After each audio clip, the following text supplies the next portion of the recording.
오신 여러분들 환영합니다.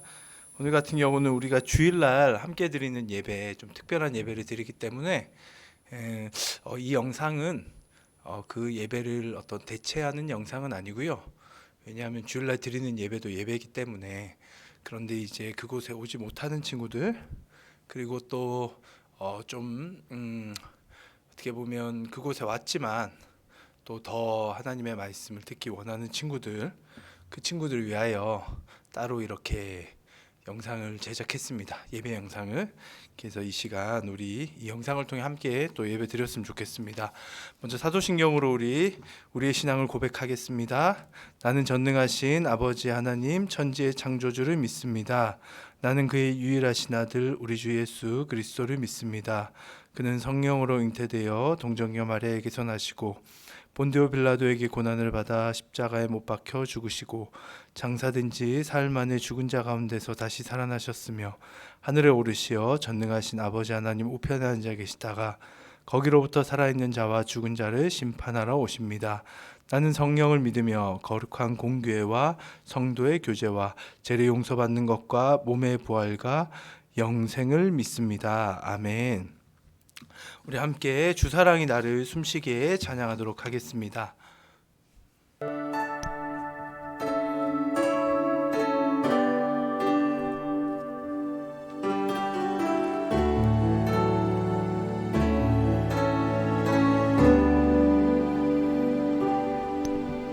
주사랑이 나를 숨쉬게 해 세상 그 어떤 어려움 속에도 주 은혜로 나를 돌보시며 세상 끝날까지 지켜주시네. 주님만이 내 아픔 아시며 주님만이 내 맘 어루만지네. 어느 누구도 나를 향하신 주님의 사랑을 끊을 수 없네. 주님만이 내 능력이시며 주님만이 나의 구원이시네. 어느 누구도 나를 향하신 주님의 사랑을 끊을 수 없네.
시간 예배를 위해 계속해서 같이 기도했으면 좋겠습니다. 하나님, 오늘 우리 가운데 함께하여 주시옵소서. 온라인 예배를 통하여서 하나님 만나는 놀라운 은혜 있게 하여 주시옵소서. 우리 같이 기도하겠습니다. 하나님 감사합니다. 오늘도 우리를 붙들어 주심에 감사합니다. 온라인으로 나아갑니다. 우리가 함께 모여 예배 드리지는 못하지만 영상을 통해 마음을 하나로 묶으시는 성령의 은혜를 경험케 하여 주시고, 또한 오늘 이 예배를 통하여 함께 말씀을 들을 때에 하나님의 음성을 듣고 주님과 만나고 주님의 뜻을 알아가는 시간 되기 원하오니, 그리하여 주님 한 분으로 만족하는 우리의 신앙이 고백되어지길 원하오니 인도하여 주시옵소서. 각자의 삶의 자리에 주께서 찾아가시고 인도하여 주시옵소서. 주님 감사합니다. 이 시간 예배를 위해 기도하겠습니다. 하나님 감사합니다. 오늘도 우리와 함께 하시는 하나님을 찬양합니다. 온라인 예배로 주님 앞에 나아갑니다. 우리 친구들 한 명 한 명 붙들어 주시고 이 예배를 통하여서 하나님을 만나고 주님의 마음을 공감하고 위로받는 귀한 시간 되기 원하오니 인도하여 주시옵소서. 예수 그리스도 이름으로 기도드립니다. 아멘. 네, 헌금은 이 시간 여러분들 원래 주일날 와서 우리가 예배 헌금 드리는 시간이 있잖아요, 그렇죠? 그 헌금 시간 지켜주시고요. 그리고 꼭 헌금을 드리지 못하는 친구들은 성경책에 끼워서 이후에 우리가 함께 예배 드릴 수 있는 그렇게 여건이 돼서 나올 수 있을 때 여러분들이 꼭 모은 헌금을 봉헌할 수 있는 그러한 여러분들 되길 바라요. 이 시간 오늘 우리에게 주신 하나님의 말씀, 오늘 말씀 보기 전에 우리 금주의 말씀부터 한번 보겠습니다. 이번 주 암송 말씀인데요, 요한일서 5장 13절 말씀입니다. 요한일서 5장 13절 우리 같이 한번 읽어보도록 하겠습니다. 시작. 내가 하나님의 아들의 이름을 믿는 너희에게 이것을 쓰는 것은 너희로 하여금 너희에게 영생이 있음을 알게 하려 함이라. 아멘. 이 말씀 여러분들 각자 암송하시고요. 이 한 주간도 그렇게 말씀으로 힘을 얻는 저와 여러분 되기를 바랍니다. 오늘 우리에게 주신 하나님의 말씀은 룻기서입니다. 우리 지난주 룻기서를 봤죠. 룻기 4장 9절부터 11절 말씀이에요. 그 지금 PPT에는 조금 수정 9장 10절이 아니라 11절까지 저희가 본문 말씀으로 같이 보겠습니다. 자, 룻기 4장 9절부터 11절 말씀 우리 함께 한 목소리로 읽어보겠습니다. 시작. 보아스가 장로들과 모든 백성에게 이르되 내가 엘리멜렉과 기런과 말론에게 있던 모든 것을 나오미의 손에서 산 일에 너희가 오늘 증인이 되었고, 또 말론의 아내 모압 여인 룻을 사서 나의 아내로 맞이하고 그 죽은 자의 기업을 그의 이름으로 세워 그의 이름이 그의 형제 중과 그곳 성문에서 끊어지지 아니하게 하매 너희가 오늘 증인이 되었느니라 하니, 성문에 있는 모든 백성과 장로들이 이르되 우리가 증인이 되나니 여호와께서 내 집에 들어가는 여인으로 이스라엘의 집을 세운 라헬과 레아 두 사람과 같게 하시고 내가 에브랏에서 유력하고 베들레헴에서 유명하게 하시기를 원하며. 아멘. 오늘 말씀의 제목은 하나님의 사랑에 자신을 던져라. 같이 읽어볼까요? 하나님의 사랑에 자신을 던져라. 잘 읽으셨습니다. 지난주 우리가 함께 룻기의 말씀을 또 함께 보았습니다. 말씀을 들었는데요, 하나님의 사랑에 우리의 삶을 던진다는 것의 의미, 그 중요한 의미에 대해서 함께 말씀을 나눴고, 더 나아가서 이웃을 사랑하는 일에 우리의 삶을 던지는 헤세드 이야기를 우리 함께 들었습니다. 오늘은 하나님의 사랑에 자신을 던지는 그 의미에 대해서 조금 더 구체적인 의미의 구체적인 의미로서 하나님의 사랑에 우리의 삶을 던진다는 것, 나를 던진다는 것이 구체적으로 무엇을 의미하는 건지에 대해서 오늘 말씀에 나오는 어떤 사건들을 가지고 조금 더 우리가 구체적으로 그리고 실제적으로 한번 그 말씀을 생각하고 그리고 우리 삶에 적용할 수 있는 시간 되기를 바랍니다. 자, 여러분들은 하나님을 사랑하시죠? 하나님을 사랑하시죠. 자, 하나님을 사랑한다라는 건 어떤 의미인지 성경은 이렇게 기록을 하고 있어요. 요한일서 2장 5절 말씀 한번 볼게요. 시작. 누구든지 그의 말씀을 지키는 자는 하나님의 사랑이 참으로 그 속에서 온전하게 되었나니 이로써 우리가 그의 안에 있는 줄을 아노라. 하나님을 사랑한다는 것은 하나님의 계명을 지켜 행하는 것이다라고, 그의 말씀을 지키는 자가 곧 하나님의 사랑이 참으로 그 속에서 온전하게 되었다라고 성경이 말하고 있다라는 거죠. 중요한 거는 저 하나님 사랑해요 아무리 말해도 하나님의 계명을 지키는 행동이 있지 않으면 그 사람은 하나님을 사랑하는 것이 아닐 수도 있다라는 것에 대해서 성경이 말하고 있습니다. 정말 우리가 사실 믿지 않는 자들은 하나님을 사랑하는 이 문제가 큰 의미가 없어요. 그렇죠? 왜냐하면 뭐 하나님을 믿지 않는데 뭘 그분을 사랑하겠어요. 그런데 정말 우리가 하나님을 사랑하는가? 라는 우리는 그 질문 앞에 한번 서봐야 합니다. 정말 그분을 사랑하는가? 그분 없이는 살아갈 수가 없는가? 그분이 나를 사랑하는가? 뭐 이런 질문들을 우리가 충분히 해볼 수가 있죠. 요즘 들어서 개인적으로 좀 그런 생각들을 많이 했었어요. 하나님 정말 나 사랑하긴 하나. 보니까 저 사람을 더 하나님이 사랑하는 것 같다. 믿지 않는 사람들이 더 잘 되고 믿지 않는 사람들이 뭔가 더 좀 좋은 것들을 누리는 모습을 보면서 나는 하나님을 믿고 나름 하나님 앞에서 헌신하려고 내 나름대로는 굉장히 애쓰고 있는데도 불구하고 나에게 그러한 부분들, 어떤 축복이나 하나님이 주시는 것들을 내가 누리지 못하는 모습을 보면서 정말 하나님은 나를 사랑하시는가라는 이러한 질문들을 좀 많이 하기도 했었는데요. 결론적으로 아무리 이러한 질문들을 하고 했지만 그런 질문들을 하고 있는 제 모습을 발견하면서 야, 그래도 나는 어쩔 수 없이 하나님을 떠날 수가 없구나라는 생각을 했는데, 그럼 문제는 내가 진짜 하나님을 사랑하는가가 이게 문제인데, 그렇다면 그 하나님을 사랑한다, 하나님 사랑해요 이런 고백이 아니라 정말 그 사랑에 내 삶을 던졌느냐라는 거죠.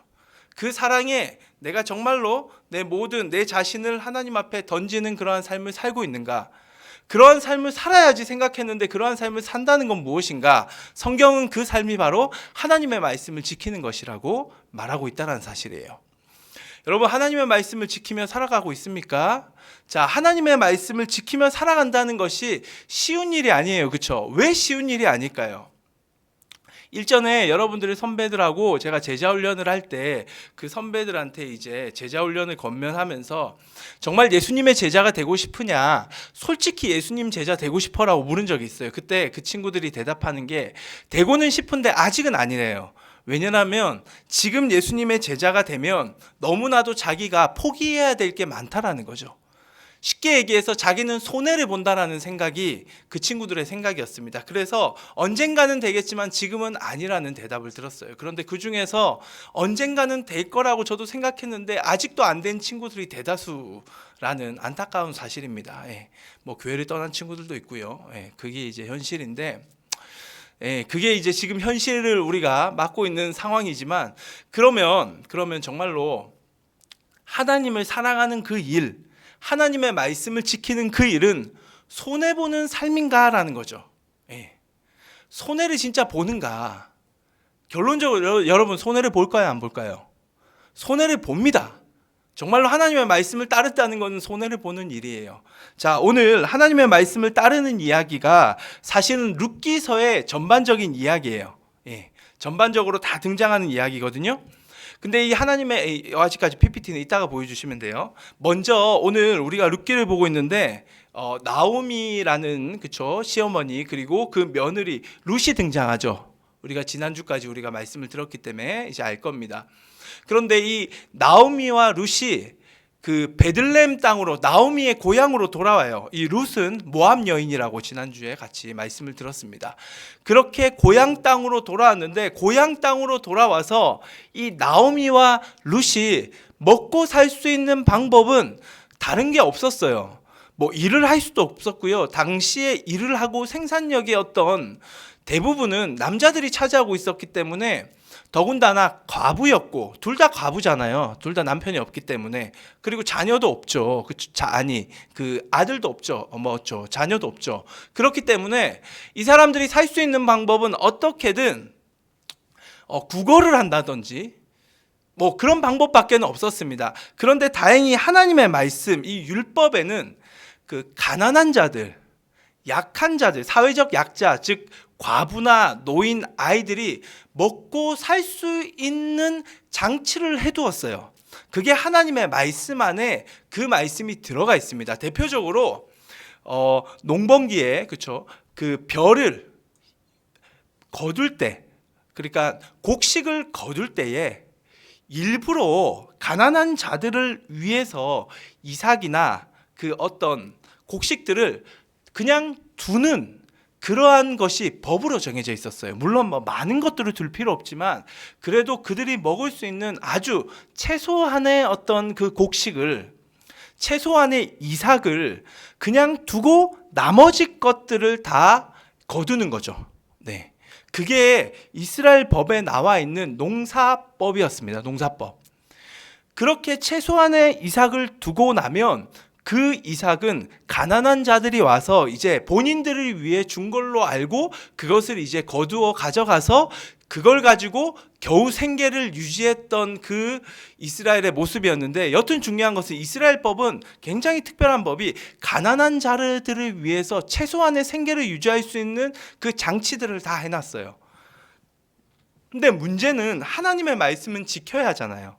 그렇죠? 우리는 지금 헌법이나 이런 민사, 형사법 이런 것들을 지키지 않으면 특히 형사법이나 이런 것들에 걸리면 그 감옥에 가죠. 벌금을 낸다든지 그런 법적인 제재가 있는데, 하나님의 법의 법적 제재는 물론 사람들이 돌로 치고 이런 것도 있지만 대부분은 하나님의 심판 정도의 말만이 있지 실질적인 어떤 법적 제재가 별로 가해지지 않았어요. 물론 하나님이 심판한다는 말씀 분명히 있어요. 그런데 실제적으로 그렇기 때문에 네가 감옥에 가고 이렇진 않았어요. 그러니까 쉽게 얘기해서 이삭을 남겨두지 않아도 그냥 벼를 다 걷어가도 특별히 제재는 받지 않았다라는 거죠. 그렇다면 이스라엘 사람들은 하나님의 말씀은 알고 있지만 그 곡식을 가난한 자를 위해서 일부러 남겨둬야 하는데 그것을 일부러 남겨둔 사람이 그렇게 많지는 않았다는 거예요. 왜냐하면 그것을 남긴다는 것은 내 수익이 줄어드는 거죠. 예. 가난한 자들, 알지도 못하는 사람들을 위해서 내 수익이 그들을 위해서 자연스럽게 그냥 쓰는 거잖아요. 그러니까 그거를 남겨두지 않고 손해보기 싫어서 어떻게든 내 이득을 더 많게 하기 위해서 법은 있지만 그걸 잘 지키지 않았습니다. 그런데 오늘 룻기서의 말씀을 보면 베들레헴으로 돌아갔는데 베들레헴 사람들은 이 하나님의 말씀을 아주 잘 지켰어요. 그래서 이들은 일부러 그 이삭이나 벼의 어떤 곡식들을 일부러 남겨두었다라는 거죠. 그래서 이 나오미와 룻이, 특히 나오미야 이제 나이가 많아서 움직이기 힘드니까 룻이 가서 매일 그 베들레헴에 알지 못하는 사람, 베들레헴 하나님의 백성들의 밭에 가가지고 남겨져 있는 이삭을 주워왔다라는 것입니다. 그래서 그걸 가지고 나오미와 룻이 먹고 사는 생계를 유지했어요. 이렇게 생계를 유지하고 있는데 어느 날 이 룻이 우연찮게 엘리멜렉, 즉 나오미의 남편이죠. 그렇죠? 시아버지 된, 지금 없으니까, 죽었으니까. 근데 그 죽은 엘리멜렉의 친척되는, 아주 먼 친척이 되는 보아스라는 사람이 소유한 밭에 가서 이삭을 주었어요. 예, 어느 날 우연찮게 그렇게 된 거. 우연히가 아니죠. 하나님이 이끄셨죠. 예. 거기 가서 이삭을 주는데 이 보아스가, 룻이 아무래도 모압 여인이니까 생김새도 좀 특이하고 좀 다른 거예요. 그래서 저 여자는 어떤 여자냐라고, 이게 이제 아마 호감이 갔을 거예요. 예, 아마 이성적인 감정을 느낀 것 같은데, 그래서 룻이 어떤 여자냐라고 물으니까 사람들이 이제 알려줬죠. 시어머니 나오미를 모시고 베들레헴 땅으로 와서, 이방 땅에 와서 그렇게 시어머니 모시고 복양하면서 살고 있는 그러한 여자입니다라는 걸 알려줬어요. 그 얘기를 듣자 이 보아스가 더 이 룻에게, 마음이 착하잖아요, 그렇죠? 그러니까 더 관심을 가지기 시작했습니다. 그래서 룻을 따로 불러요. 그래서 룻에게 룻 당신이 이제 다른 곳에 가서 이삭 줍지 말고 내 밭에서 이삭을 주우라고 배려를 해줍니다. 그래서 일부러 룻이 더 많은 재산을 거둘 수 있도록 더 많은 이삭과 어떤 곡식들을 남겨두고 남은 것들을 거둬요. 그렇게 이제 룻이 마음껏 그 이삭을 가져갈 수 있도록. 사실 아무리 법적으로 그것들이 허용되었다고 하지만 남의 밭에 가서 남이 고생한 이삭을 줍는다는 게 얼마나 눈치가 보겠어요. 그런데 그런 눈치 전혀 보지 말라는 거죠. 그리고 줍다가 네가 목이 마르면 저기 내가 함께 일하는 저 남자들한테 가서 물 달라 하면 마음껏 물을 줄 것이다. 그리고 남자들 너희들은 절대 눈치 주면 안 돼. 이 여자를 잘 보호해줘 라고 이러한 지시들을 다 해줍니다. 그러니까 보아스가 아마 룻이 굉장히 마음에 들은 것 같아요. 예. 그래서 룻이 그런 배려를 받아요. 그래서 많은 이삭들을 가지고 많은 어떤 그 곡식물을 가지고 농작물을 가지고 이제 집으로 돌아갔던 거죠. 그러니까 보아스가 그걸 보고 야 며느라 이 어디서 이렇게 많이 얻어왔냐. 겨우 이삭을 줍는 일인데 너는 무슨 농사를 한 사람 마냥 그 어떤 생산물을 가지고 오니까 물었던 거예요. 어떻게 이렇게 된 거냐 하니까 룻이 이제 설명을 하기 시작해요. 여차저차해서 보아스라는 남자를 만났는데 보아스가 엘레멜의 친척이고 그 시아버지의 친척벌 되고 그래서 그 친척벌 되는 보아스가 저에게 이렇게 배려를 해줬습니다. 이제 이런 얘기를 하니까 이 얘기를 가만히 듣고 있더니 보아스가 그러면 다음번에 가서는 네가 이 말을 꼭 해라 라면서 한 가지를 알려줍니다. 뭐냐면 룻 네가 가서 보아스한테 우리의 기업 물을 사람이 필요한데 쉽게 얘기해서 우리의 가업을 대신 책임질 사람이 필요한데 그 책임질 사람으로서 당신이 그 책임을 져줬으면 좋겠다라고 한번 이야기를 해봐라 라는 이야기를 해요. 되게 생뚱맞죠, 그렇죠? 갑자기 자기한테 배려 좀 한다고 해가지고 가가지고 한마디로 당신 우리 인생, 내 인생뿐만 아니라 우리 가문의 인생, 우리 시어머니 나오미 가문의 인생을 책임져 달라는 부탁을 하라는 거예요. 그냥 부탁이 아니에요. 3, 4대 앞으로 평생 그 가문을 책임져 달라는 부탁을 하라는 거예요. 도대체 이런 부탁을 어떻게 시키냐라는 거죠, 그렇죠? 한번 좀 배려해줬다고 무슨 뭐 이렇게 조금 주니까 그거에다가 엄청난 것들을 요구하는 그러한 배려를 이제 보아스가 이제 시키는 거예요. 그 나오미가 룻에게 자기 며느리한테 이제 시키는 겁니다.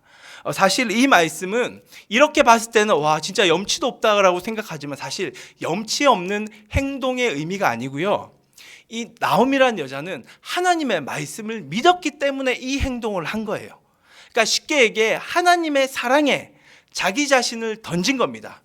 서두에 얘기했듯이 하나님의 말씀을 지켜 행한다는 것은 하나님을 사랑하는 것, 즉 하나님의 사랑에 자신의 삶을 던진다는 것과 같은 의미라고 설명을 드렸어요. 그렇기 때문에 이 말씀의 의미인데 이게 무슨 말씀이냐? 하나님 이스라엘 법, 즉 하나님의 율법에는 고엘이라는 말씀이 있습니다. 고엘 제도라는 말씀이 있어요. 레위기 25장 25절인데요. 우리 함께 한번 보도록 하겠습니다. 시작. 만일 내 형제가 가난하여 그의 기업 중에서 얼마를 팔았으면 그에게 가까운 기업 물을 자가 와서 그의 형제가 판 것을 물을 것이요. 그러니까 무슨 말이냐면 가난해서 원래 이스라엘의 토지는 하나님이 주신 토지거든요. 그렇기 때문에 토지를 다 각자가 소유하고 있는데 그 토지를 가지고 있다가 너무 가난해서 어쩔 수 없이 먹고 살 게 없으니까 그 토지를 저당 잡히고 뭐 돈을 빌렸다던 건지 아니면 그걸 팔고 곡식을 얻었다는 건지 어쩔 수 없어 살아야 되니까 그렇게 했을 때 이제 토지를 팔았잖아요. 그러면 그 사람이 이제 토지를 가지지 못하는 거죠. 그렇게 토지를 가지지 못할 때는 친척이 대신해서 그 사람이 판 값을 주고 그 토지를 다시 사서 원래 팔았던 소유주에게 안겨주라는 거예요. 조금 더 설명을 드리면 이 고엘이란 제도는 하나 PPT 넘겨주시겠어요? 원래 고엘이라는 이 말이 히브리어로 구하다, 친절을 행하다라는 의미인데 적용을 하면 지금 룻기서에서 이 적용을 하면 가정을 대신해서 책임지는 제도입니다. 지금 이 나오미가 한 말에 이제 직접적으로 대입을 해서 설명을 하면 원래 엘리멜렉 나오미의 남편은 땅이 있었어요. 그런데 먹고 사는 게 힘드니까 그 땅을 팔아버린 거예요. 그리고 나서 먹고 살 게 도저히 없으니까 모압 땅으로 이민을 간 겁니다. 다시 이 나오미가 며느리 룻만 데리고 지금 베들레헴으로 다시 돌아왔죠. 그런데 이 사람은 땅이 없어요. 뭐 모압 땅에서 왔으니까 당연히 땅이 없겠죠. 그리고 자기 남편이 가지고 있던 땅은 이미 팔았어요. 그러면 그 판 땅을 엘리멜렉과 가까운 친척이 대신해서 그 땅을 산 사람에게 가서 돈을 주고 그 땅을 다시 사오는 겁니다. 이게 고엘 제도예요. 그런데 그 땅을 사와 가지고 그 땅을 사온 사람이 그 친척이 사오잖아요. 친척이 그 땅을 사올 때 그 친척의 소유가 되는 게 아니에요. 물론 소유물, 나온 농산물을 먹지만 실제적인 소유는 엘리멜렉 거가 됩니다. 엘리멜렉이 판 거를 대신해서 갚아서 엘리멜렉 죽은 자에게 다시 주는 거예요. 물론 죽었기 때문에 엘리멜렉이 의미 없을 수 있지만 그 가문한테 그 땅을 다시금 돌려주는 거예요. 그러니까 돈 주고, 내 돈 주고 남의 땅을 남한테 돌려주는 것이 이 고엘 제도라는 거죠. 땅만 그런 게 아니에요. 뭐냐면 엘리멜렉의 아들들이 다 죽었단 말이에요. 그럼 보아스가 만약에 이 땅을 사서 엘리멜렉 가문한테 돌려주면 땅만 돌려주는 게 아니라 그는 보아스와 결혼을 해서 아들을 낳게 되면 그 아이들은 모두 다 엘리멜렉 가문의 아이들이 됩니다. 보아스 가문의 아이들이 되는 게 아니에요. 그러니까 남의 땅을 대신 사서 남한테 돌려주고 남의 가문의 그 족보, 그 자손을 계속해서 이어주게 만드는 것이 바로 고엘 제도예요. 사실 이 고엘 제도는 지금 현대를 살아가는 우리에게는, 지금 우리의 이 시대를 살아가는 우리에게는 너무 말 안 되는 제도예요. 그렇죠? 나만 손해보는 제도잖아요. 내가 대신 샀는데 내 것도 아니야. 그건 남한테 줘야 돼. 그 남 가문 거야. 그리고 내가 결혼해서 아이를 낳았는데 그 아이도 어떻게 보면 내 족보의 아이 아니야. 내 자손의 아이가 아니라는 거죠. 그 가문의 아이로서 계속해서 명맥을 유지하는 그러한 일을 완전히 희생하고 헌신하는 것이 이 고엘 제도예요. 그렇기 때문에 하나님이 이 고엘 제도, 레위기 25장 25절의 말씀을 정했지만 이 고엘 제도를 따라서 살아가는 사람은 있을까요, 없을까요? 거의 없었습니다.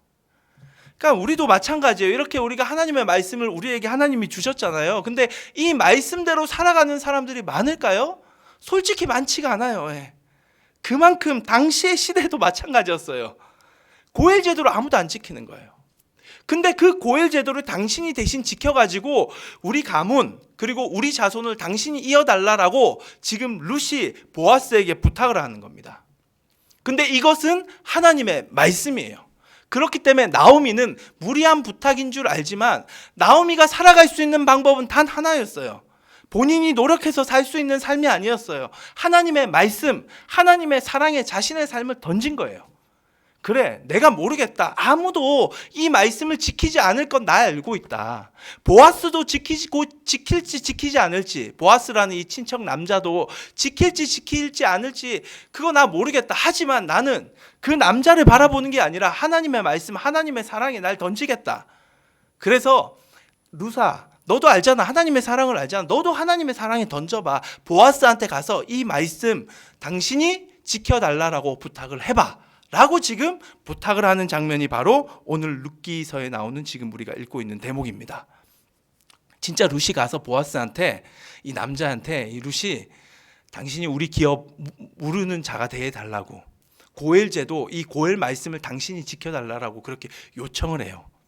역사가 일어나요. 보아스가 알겠다라고 수긍을 합니다. 이 진짜 놀라운 역사죠. 당신 희생해달라. 우리 가문 대신 세워주고 우리 자손 이어달라라고 이렇게 요청을 했는데 이제 막 본 룻이 부탁이었어요. 이전에 알고 지내던 사이가 아닙니다. 그런데 보아스가 마음을 열고 내가 그거 하겠다라는 거예요. 내가 손해보겠다라는 거죠. 근데 이 룻이 1번이 아니었습니다. 엘리멜렉의 가까운 친척이 근처에 있었던 것 같아요. 룻이 아니라 보아스, 죄송해요. 보아스가 1번이 아니었어요. 보아스보다 가까운 친척이 1번이었고 보아스는 2번이었어요. 그래서 보아스가 먼저 가까운 친척한테 가서 기업을 물을 것인지 그 가문을 책임져 줄 것인지 먼저 요청을 해라. 왜냐하면 내가 1번이 아니다. 내가 그 1번을 이렇게 어떻게 보면 내가 치우고 내가 할 수 없다. 그 율법에 그건 안 된다. 그래서 가까운 친척한테 가서 그것을 먼저 부탁을 해요. 그게 룻기 4장 6절 말씀이거든요. 6절 말씀 우리 PPT 한번 보여주시겠어요? 4장 6절 같이 보겠습니다. 시작. 그 기업 물을 자가 이르되, 이게 이제 가까운 친척이에요. 그 기업 물을 자가 이르되 나는 내 기업에 손해가 있을까 하여 나를 위하여 물이지 못하노니 내가 물을 것을 내가 물으라. 나는 물이지 못하겠노라 하는지라. 왜 물으지 않을까요? 왜 그 가정을 책임지지 않는다고 말하죠? 가까운 친척이 손해 보기 싫어서. 손해 안 보겠다라는 거예요. 당연하죠. 자기 인생 다 던져가지고 남의 땅을 사고, 자기가 지금까지 노력해서 번 돈인데 그 돈을 가지고 남의 땅 사줘서 남한테 주고, 더 나아가서 자기 자손이 이어지는 것도 아닙니다. 결혼해서 그 가정 다 책임져야 되는데 자손마저도 그 가문의 자손이 되는 거예요. 그 누가 하겠어요? 안 한다라는 거죠. 하나님의 말씀 모른다 나는. 나 손해보기 싫다. 하나님의 사랑 거기에 내 인생 안 건다라는 거예요. 나 손해보면서 안 살겠다라는 겁니다. 그게 가까운 친척의 말이었어요. 이 얘기를 듣고 좋아했던 사람이 있습니다. 보았습니다. 그래 이제 내 차례다 하고 자기의 입장을 밝혔던 대목이 9절 10절에 나와요. 우리 같이 볼게요. 4장 9절 10절. 보아스가 장로들과 모든 백성에게 이르되 내가 엘리멜렉과 기론과 말론에게 있던 모든 것을 나오미의 손에서 산 일에 너희가 오늘 증인이 되었고 내가 그 가정 책임지겠다. 백성들과 장로들, 그 베들레헴의 지도자급 되는 사람들을 앉혀놓고 증인으로서 너희들이 증인돼 달라. 내가 이것을 하나님 앞에서 행하겠다라고 결단을 합니다. 맹세를 하는 거죠. 그리고 나서 10절 또 말론의 아내 모압 여인 룻을 사서 나의 아내로 맞이하고 그 죽은 자의 기업을 그의 이름으로 세워 그의 이름이 그의 형제 중에 그곳 성문에서 끊어지지 아니하게 하매 너희가 오늘 증인이 되었느니라. 룻이랑 내가 결혼해서 룻의 남편이 그 말론이거든요. 말론의 자손을 내가 대신 이어주겠다라는 거예요. 자기의 자녀가 아니죠. 말론의 자손, 룻의 자손을 내가 이어주는 그 고엘 말씀을 내가 순종하겠다라는 것이 보아스의 대답이었습니다. 보아스는 왜 이런 대답을 했을까? 룻을 사랑해서 이성의 감정 때문에, 사실 이성의 감정을 느꼈다는 것은 첫눈에 반했다라고 말할 수 있지만 뭐 그것도 맞아요. 맞는데 룻이 많이 이뻤었나 봐요. 하지만 성경이 말하는 바는 그런 이상적 감정만을 말하지 않습니다. 보아스는 내가 손해볼 거 안다. 내가 지금까지 그렇게 열심히 노력해서 얻은 거 그거 다 그냥 쏟아붓고 희생하는 거 나 알고 있다. 하지만 나는 하나님의 말씀을 믿는다는 거예요. 하나님의 사랑에 내 삶을 던지겠다라는 겁니다. 내가 손해볼 거 알아요. 내가 분명히 잘못될 거 압니다. 이거 하면 내 이름이 더 이상 내 가문이 유지되지 않을 것도 알고 있어요. 그런데 던지겠다라는 거예요. 왜? 하나님의 사랑에 내 삶을 던지는 것이 바로 보아스가 살아가는 가치관이요, 그의 정체성이었기 때문이에요. 그래서 던져요. 그리고 나서 축복의 말씀이 이제 등장해요. 하나님이 너무 기분이 좋았던 것 같아요. 그래서 성에 있는 백성들과 장로들의 입을 통하여서 이런 축복을 쏟아냅니다. 11절 한번 보실게요. 같이 읽어볼게요. 시작. 성문에 있는 모든 백성과 장로들이 이르되 우리가 증인이 되나니 여호와께서 내 집에 들어가는 여인으로 이스라엘의 집을 세운 라헬과 레아 두 사람과 같게 하시고 내가 에브라스에서 유력하고 베들레헴에서 유명하게 하시기를 원하노라. 하나님은 이 백성 장로들의 입을 통하여서 라헬과 레아 두 사람과 같게 룻 네가 그렇게 될 거라, 룻의 가문이 룻이 그렇게 될 것이다라는 축복을 쏟아냅니다. 바로 룻이, 이 라헬과 레아는 이 그 야곱의 두 아내거든요. 야곱은 이스라엘의 시초라고 보시면 돼요. 이스라엘 민족의 시작이에요. 그 시작에 할머니 두 사람의 언급을 합니다. 쉽게 얘기해서 이 룻을 통하여서 하나님 백성이 새롭게 역사를 써내려 갈 거라는 하나님의 축복이 여기서 등장하는 거예요. 그리고 베들레헴 그 시골 총구석인데 그 시골 총구석이 유명한 곳이 될 것이다 라는 이 말씀을 하고 있습니다. 그리고 이 말씀은 실제적으로 이루어져요. 마태복음 2장 6절 말씀 한번 보여주세요. 유대 땅 베들레헴아 너는 유대 고을 중에 가장 작지 아니하도다. 네가 가장 크다란 얘기죠. 내게서 한 다스리는 자가 나와서 내 백성 이스라엘의 목자가 되리라. 이 다스리는 자가 바로 예수 그리스도이십니다. 예수님의 탄생이 이 룻의 사건을 통하여서 이미 하나님께서 작정하시고 보여주고 있는, 축복하고 있는 장면이 오늘 룻기의 장면이요. 보아스의 하나님의 사랑에 자기를 던진 삶, 룻의 하나님의 사랑에 자기를 던진 삶, 나오미의 하나님의 사랑에 자기를 던진 삶, 베들레헴 사람들의 하나님의 사랑에 자기를 던진 삶을 통하여서 하나님은 예수 그리스도를 이 땅에 오게 하시고 하나님의 놀라운 새로운 역사를 써내려갔다라는 것이 오늘 말씀에서 하는 메시지입니다. 여러분, 지금 이 시대에 살아가는 우리에게 굉장히 중요한 키워드가 있어요. 공정이라는 키워드입니다. 공정. 사람들이 공정이라는 얘기를 잘 많이 해요. 쉽게 얘기해서 부모 빽이나 부모의 권력이나 부모의 돈을 가지고 출세를 한다든지 이런 거는 공정하지 않다라는 거죠. 노력한 만큼, 그 사람이 최선을 다한 만큼 그에 맞는 대우와 대가를 바라는 그러한 사회를 만들고자 하는 어떤 의식들이 굉장히 많이 있습니다. 우리 여러분들 지금 중고등부 학생들도 이미 그런 생각들이 다 어느 정도 점점점 이제 생각을 하면서 공정했으면 좋겠다, 정말 노력한 만큼 어떤 대우를 받는 세상이 왔으면 좋겠다 하고 공정의 가치를 말하는데, 근데 제가 이 시대에 말하는 공정의 가치를 조금만 이렇게 들여다보면요, 그 이면에는 뭐가 있느냐, 내가 손해보지 않겠다라는 생각이 이면에 쫙 깔려 있어요. 공정한 기회가 뭔지 아세요? 내가 손해보지 않는 기회예요. 네. 공정한 대우는 내가 손해보지 않는 대우입니다. 말은 공정이에요. 말은 공정. 절대 근데 나는 손해 안 보겠다라는 거예요.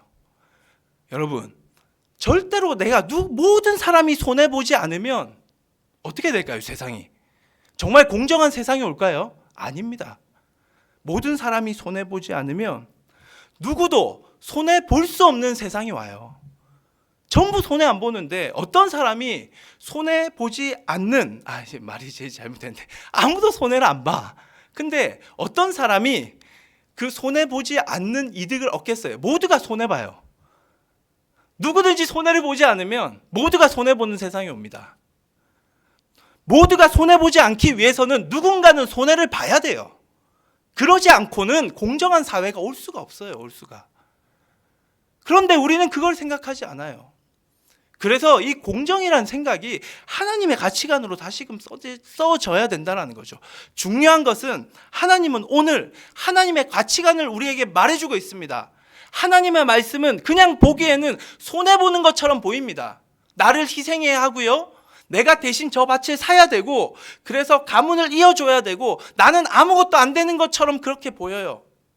하지만 이 손해보는 이 손해를 통하여 세상은 공정하게 됩니다. 공정한 세상이 오는 거예요. 예수 그리스도께서 죄도 없는 그분이, 죄 있는 죄인들을 위해서 의인인 그분이 모든 손해를 다 받기 때문에 우리가 정말로 죄로부터 자유케 되는 공정한 하나님 나라 백성이라는 그 권리를 찾게 됐어요. 이것이 성경의 가치 기준입니다.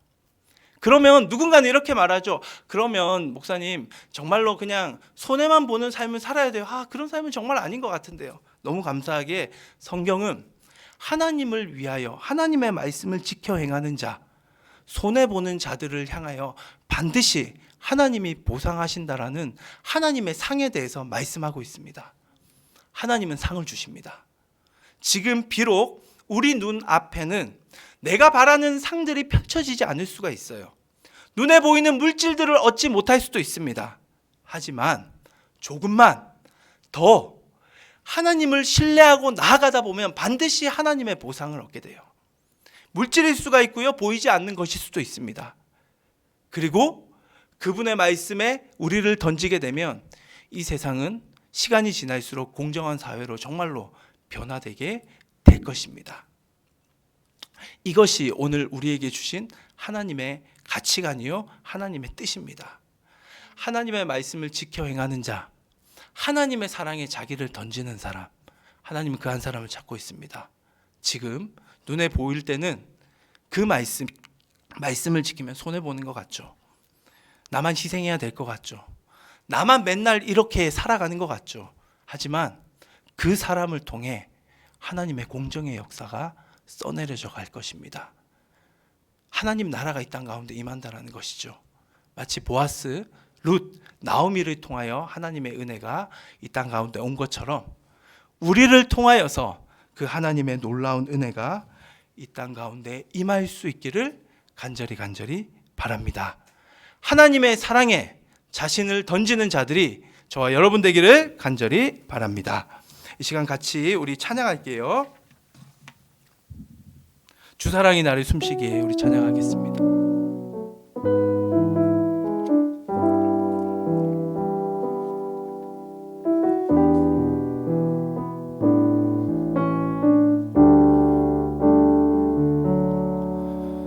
주사랑이 나를 숨쉬게 해